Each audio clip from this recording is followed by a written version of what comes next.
Alright, so Mage Tower was pretty great. This version of the Mage Tower was really fun. I never got to do the original version back in Legion. I think I maybe tried it once, but I was so new I had no idea what I was doing and died in like 10 seconds. But this was really fun. I think what I'm going to talk about is, what I liked about it and what I want to see going forward with the Mage Tower. So, the videos I uploaded on my YouTube channel from the stream, they're not like meant to be like guides or how-tos for the Mage Tower. There's not much you can really gain from them, learning wise. But I think they showcased one kind of thing that you don't need to play perfect to get the kill. In almost every single one of my uploads, I make some pretty terrible misplays. I play pretty horribly. I either forget to use my abilities at the right time, I let my health drop super low, I use my rotation wrong, but they still go down. You still get the kill. So that was more of a lot of the guides I looked up when trying to figure out the Mage Tower were done by very knowledgeable, very good players. And you see them and you're like, wow, I don't know if I could ever play that good, play that well and still get the kill. And then that's what, the point of my videos are kind of is to be like, you don't have to play perfectly to clear it. You can play pretty poorly, make a lot of mistakes, and still get the kill. Like my Destruction Warlock was really, it was awful. It was super ugly, but the boss still went down. So that was my experience with making content for it, and it was really fun. Some pain points with the Mage Tower, though, are all the weird item skilling situations. I hate going back and farming old items for Mage Tower. I hate it. And I know you don't need to do it. It's been done. Every single Mage Tower has been cleared with just basic Shadowlands gear. But that still doesn't really change the fact that Seed Pod makes certain Mage Towers significantly easier, right? Like God's Queen's Fury, the Sigrun encounter with Seed Pod from Emerald Nightmare is significantly easier than without it. It's not like it's impossible. My rogue did it. My assassin rogue did it without the pod.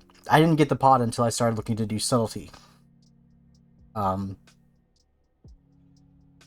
it just made it, pod made such a huge difference or not made a huge difference, but just pod had such a high impact.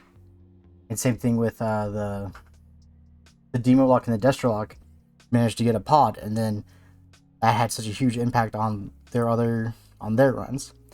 I don't like it. It's one thing if it's just pod by itself. If it's if it's an item where you can go in, kill the first boss, and you get it, it's like, okay, that's not too big of a deal.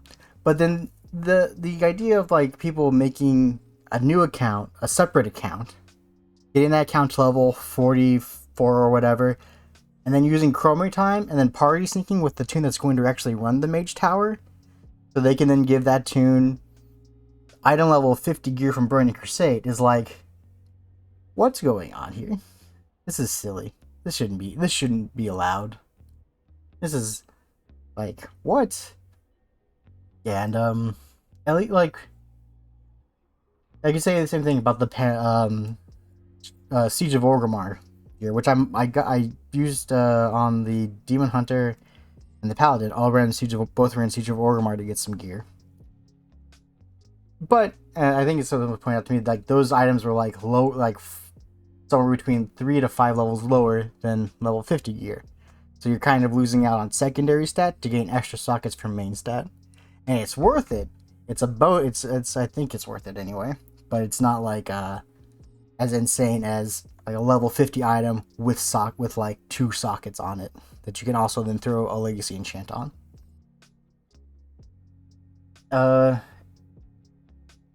Those are some pain points. I just don't like the idea of, well, I can do it in my current Shadowland green. Like if I just boost a tune and you just have all that green gear and you run Mage Tower, you can probably be fine with it. You can do it. But going out and farming this gear will save me like X pulls. That's the question. And like having to do that little debate in my head of like, is it worth saving X pulls? Bothers me a lot. It feels weird. It feels funny. Now whenever I see, you know, someone either with this armor or the book or the achievement, it's always a, well, did they do it in full Shadowlands gear? Did they do what I did where they, you know, they run Siege of Orgrimmar a bunch? Did they get items off the auction house? You know, what was their setup like? It just creates those different tiers that I don't think need to be there. Because I think they could, if they wanted to create different levels of difficulty, because it kind of does that, where like if you fresh boost a tune and you're just in Shadowland greens with no sockets on anything, no enchants, maybe just like the basic ones from Shadowlands only, that's like probably like the hardest tier of difficulty, and then the easiest tier of difficulty would be in full-on Time Walking Abyss stuff with a billion gem, with like a bunch of gems and all legacy enchants. It'd be the easiest form of it. But if they want to do that, I think they should just have different tiers of the Mage Tower with, you know, templates. And this is where we kind of get into where we want to see this going into the future. But for Mage Tower, I definitely don't think it shouldn't be around all the time. I don't think it should stay up permanently because based off the tuning we got, it was very clear that this was not the best. This was not in necessarily the right state of balance. Like you can't, there's no way I can look at the Demonology Warlock Mage Tower and the Holy Priest, or even look at the Boomy Mage Tower and go, oh yeah, this is the same difficulty, or this is anywhere near close to the same difficulty, right? The tuning on some of these was just so out of whack and so vastly different that you know, if you wanted to get the book, you could, in theory, have, if you had enough tunes, it wasn't be that hard. The fact that I was able to, I guess kind of the fact that I was able to do it shows that it's not that hard. Because I'm not an amazing player. I'm not, you know, any kind of top tier parser or some, you know, no world first raider. I'm not a high end raider. I get AOTC every tier. That's it. I just happen to have several tunes at max level that were able to. That's the big thing, is I had the time to do it. I didn't have to worry about getting tunes up to the level 58 or level 60 to do the challenge. I just had a bunch of them, so I had a lot of time to do it. And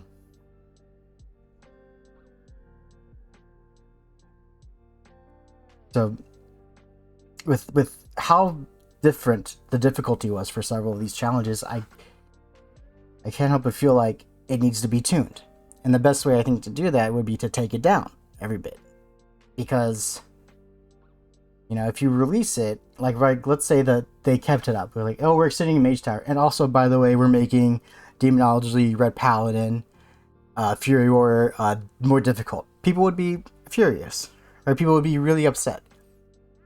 But if instead they, you know, you remove it, it's gone for a few weeks. I think it should come back more often than the Time Walking current iteration, right? So it should definitely come back before, I think it's like scheduled to be in like March or April. That's when like the next time we would get it. I think, I don't know, if you just spitballing a number, I think either a month of a Time Walking, right? So we'd have it for like February, or we'd have it for January, and then we wouldn't have it for February, and then we'd have it for March, we wouldn't have it for April. Right, so month on, month off. And that way you have like, okay, the month is active, you're working on the Mage Tower, and then it's off, and then you can either farm to get your tunes leveled up to do the next Mage Tower. And if they aren't going to do anything about the gearing, then it's like, okay, then you can use that month off to then farm gear. But, you know, I wouldn't hope it. So I think, but ideally I hope that they wouldn't let the gearing stay, but they probably will. They're probably just going to end up making things like seed pod not work, or just they'll still let seed pod work. They'll just reduce the damage most likely. I could see with them doing it personally, maybe like 2 weeks on and then 6 weeks off or something like that. But I do think it needs to go down so that they can get feedback from it, right? So the time it's up, they get feedback, they see who's able to complete it on what and what gear, were there any major exploits that they need to fix, and then make tuning adjustments, because you can't just nerf the most difficult stuff, right? I don't know if the answer is to just nerf the Holy Priest one, nerf the Boomy one, and I don't even know what other ones are really hard. I think Blood Decay was very difficult. You can't just nerf the most difficult ones. You have to figure out what line is it that we want. Like, what's the one Mage Tower that we think has the appropriate level of difficulty, and you just gotta try to bring them all more in line to that one. And some time off would help for it, and also it's just one of those things where it's like, if it's up all the time, then it's kind of, you know, you're maybe less incentivized to just do it, right? Because it's always up. But if it's like, oh, dude, next month is Mage Tower month, or, you know, then that might be more incentive to actually get it done. But I also think it should definitely be up for, when it comes back, it should be out for more than a week. I don't really think a week is enough to get, for most players to get what they want done. So, now with regards to what I think should happen when it comes back, I do think that they should make adjustments to the difficulty, and I really would like templates to be implemented. So, templates of some kind. It doesn't necessarily have to be, right, that you just go in and you just have the same stats. Right, so like all affliction locks go in with the same amount of and taste, mastery, and crit. That doesn't necessarily need to be that way, but that would be the most simplest way to, like, get rid of weird scaling stuff. Right, so you and I'd be okay with that. Like, I'll not be okay with that. That's what I would rather have than the current state of affairs. And I know, like, it buffs the economy and makes people, like, farm stuff, but I really don't think it's worth the potential experience. Like, the idea that Mage Tower could be ruined because someone could, like, see, you know, devalue the achievement of getting it done by, oh, they just had the old gear, right? I think you need to avoid that at all costs. That kind of kills the whole achievement. So if we had to go with templates is kind of like it solves pretty much all the problems, and I think it's the easiest one to implement, because they get very easy. I think it's probably way easier to implement. They just turn off your gear and then just set the stats when you load into the zone, and then your gear, I don't know if, like, your trinkets don't do anything anymore, or active trinkets don't work. I don't know. That's the only one thing that I wouldn't be sure how they would implement. Maybe they just have your trinkets not work, and it'd just be the challenge. Now, there is another option, I think, that could potentially be better than just pure templates, and that would be some kind of alternate gear version of some kind of Mage Tower gear. But in order to do this, this would require a complete overhaul of Mage Tower itself. So, what I was thinking would be something along the lines of your gear, like you would pretty much zone into the Mage Tower, but it wouldn't be, instead of it being in the Broken Shore, like, you would talk to the person at the Broken Shore and they would teleport you into a zone. Like, kind of like, think of it like and it kind of like this. It'd be kind of like, you know, you come in, you're getting just like this hub for the tower works, right? You come in here and you have one of the towers you go to. Each one of these could be one of the Mage Tower things you could go into. And there would be like a little dude here, and you would buy gear from him. And the whole point of this would be, he would give you only his approved gear would work. Every other gear, if you took any other piece of gear into the Mage Tower, it'd give you 0 sets. Be like you might as well be wearing a gray.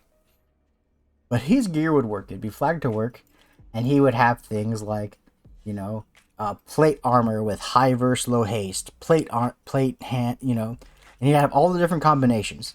So if you wanted to be able to like heavily invest in versatility or heavily invest in haste, you could just do it from this vendor. You wouldn't need to go out and worry about getting the gear.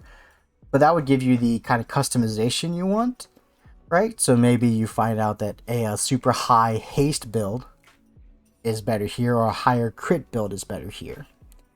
I think that would kind of preserve a bit of the customability of the MMORPG aspect without